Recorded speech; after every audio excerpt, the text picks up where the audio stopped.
Nothing's allowed to stay the same. Friends and enemies sent away. And the teams dissolve and the hopes revolve. The game keeps on changing. So nice to know they'll all be kick-ass state. These are the final 2 episodes of Battle for Dream Island again. Say hijack, and she deserves it. After 5 episodes of Season 2 from over a decade ago, followed by a 10-year hiatus to jump ahead to Season 3, 4, and Teapot, they finally brought back Battle for Dream Island again to complete the other 20 episodes. And now, Season 2 is finally complete. For this season, 22 old and new characters compete against each other to win Dream Island, or a farm-themed Dream Island, seeing how the real one has already been taken. Throughout the competition, 19 contestants came and win. Donut, Dora, Teardrop, Match, Puffball, Rocky, Fiery, Yellowface, Gelatin, Spongy, Ice Cube, Golf Ball, Ruby, Bommy, Pencil, Nickel, Fries, Pin, and Coiny. Leaving us to our final 3, Book, Needle, and Tennis Ball. However, there's still one person they had to eliminate before the finale. But first, let's go over our final 3 contestants. Originally, Book wasn't supposed to compete for Battle for Dream Island again, seeing how she still had a few votes short to join the game. But ever since Flower, Bubble, and Leafy went missing in action, she had enough votes to join the game anyway. She was the nicest contestant out of everyone, but she wasn't really considered a competitive player, seeing how she gets killed or drilled easily. That is until BFDIA 23, where she finally won immunity for herself, guaranteeing her spot into the final 2, making her the only newbie left on Battle for Dream Island again. Needle was known to be the strongest and fastest player from her season, but she didn't really last long. But in Season 2, her gameplay got a massive upgrade. However, there were still a few hurdles she had to deal with, seeing how she ended up playing all sides throughout Season 2. At the beginning of the game, she was part of Team No Name, but then the next few episodes later, she was part of the Woe Bunch team. And then the next few episodes later, she was a Free Smart member. And then later, she was torn between 2 places between Woe Bunch and Free Smart. And then later, she joined Fries to form Fry Smart. That isn't until Light Up the Sky Challenge, where she decided to play immunity for herself and win the game for herself.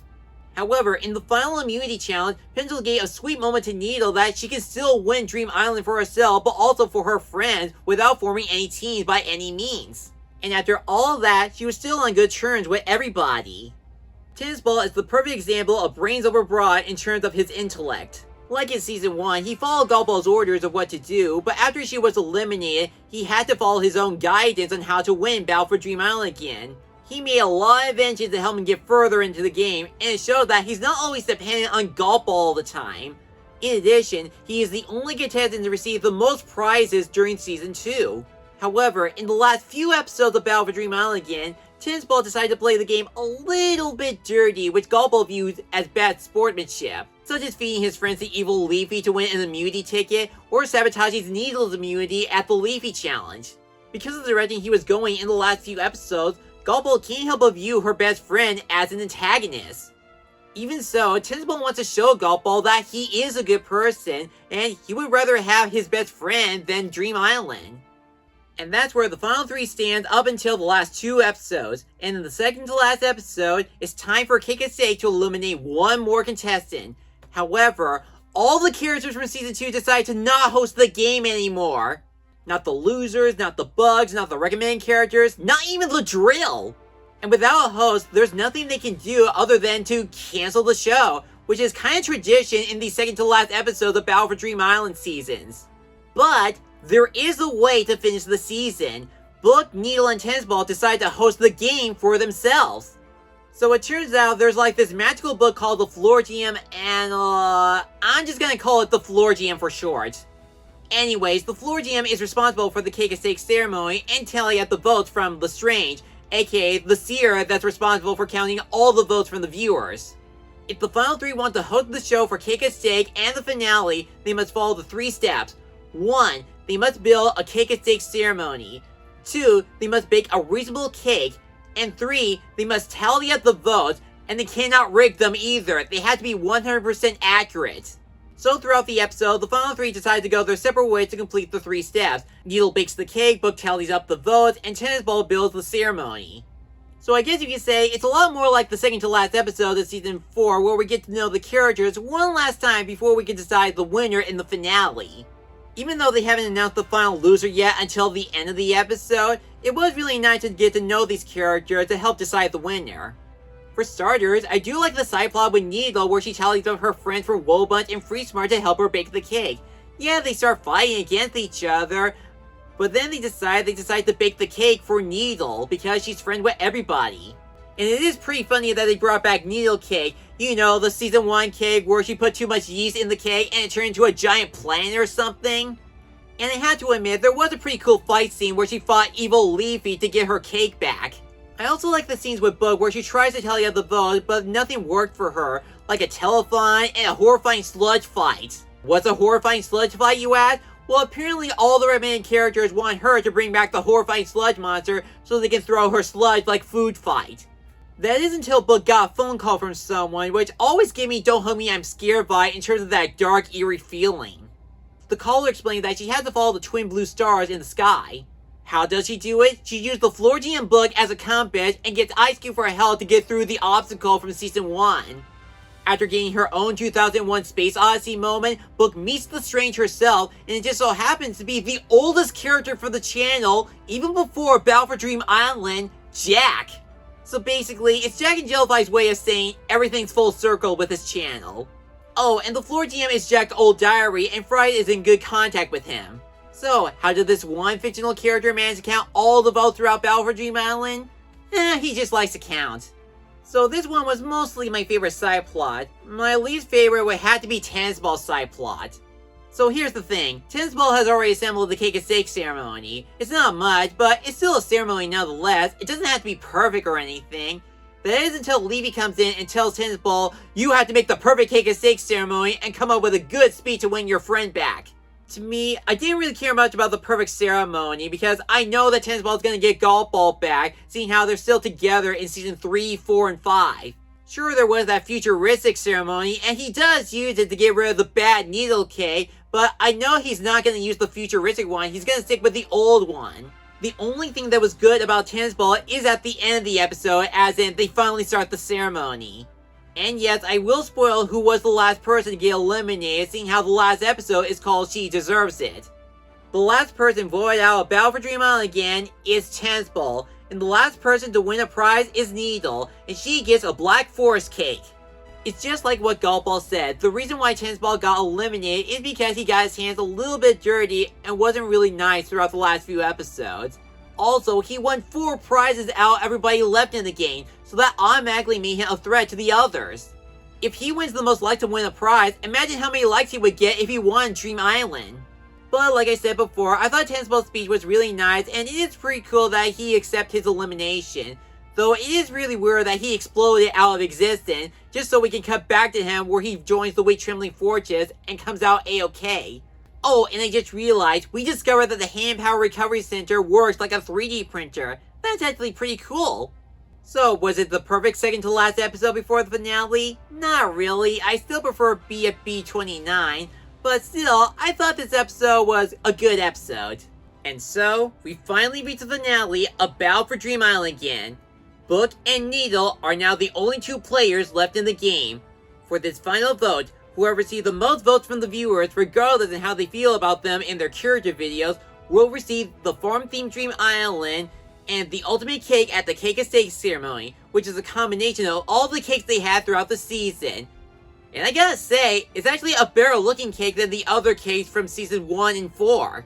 But the best Cake and Steak song out of all of them throughout Season 2 is the reprise song from the last Cake and Steak song, and it really ended on a high note.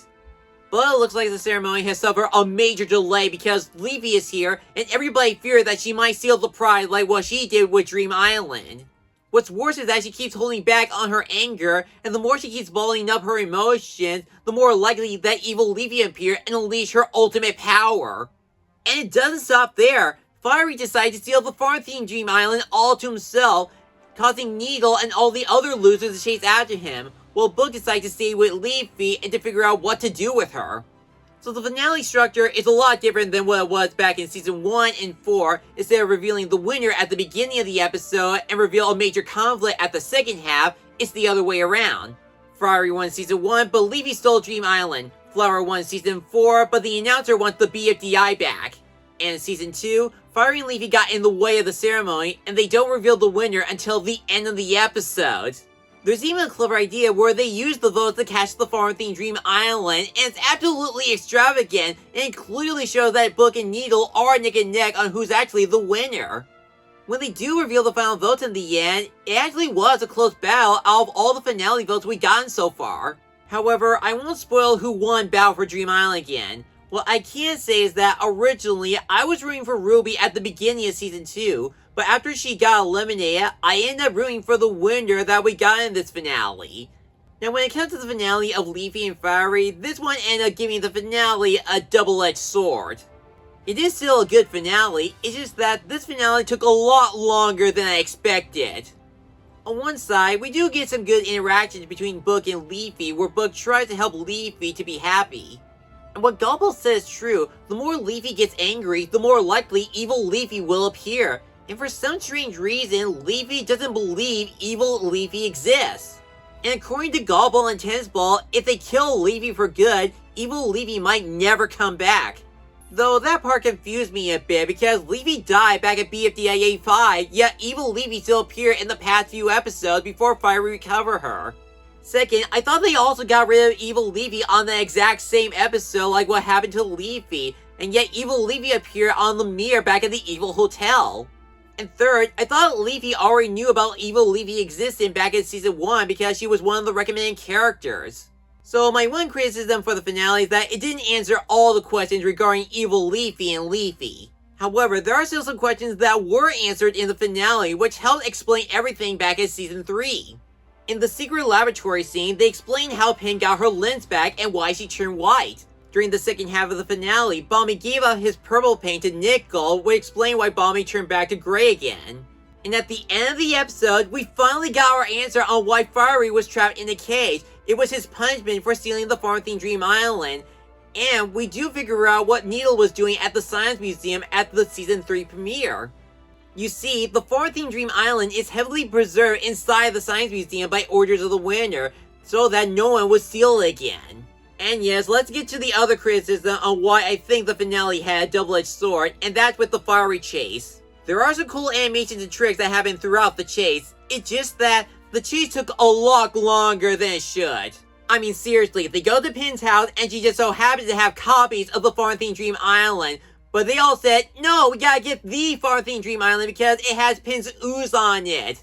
This is why I prefer the Leafy conflict instead of the Fiery conflict for this episode, because the Leafy conflict builds Book's character that she is a nice character. A better nice character of what Leafy should have been if she just gives back Dream Island. Even if Leafy refused to go away or give back the real Dream Island to Fiery, Book still won't kill her for it. She really is trying her best to help Leafy get her friends back and not be an outcast anymore. The only time that Neil will ever interact with Fiery during the chase is when it was revealed that Fiery doesn't really care about the farm-themed Dream Island. He was just using it as a distraction to save Leafy from danger.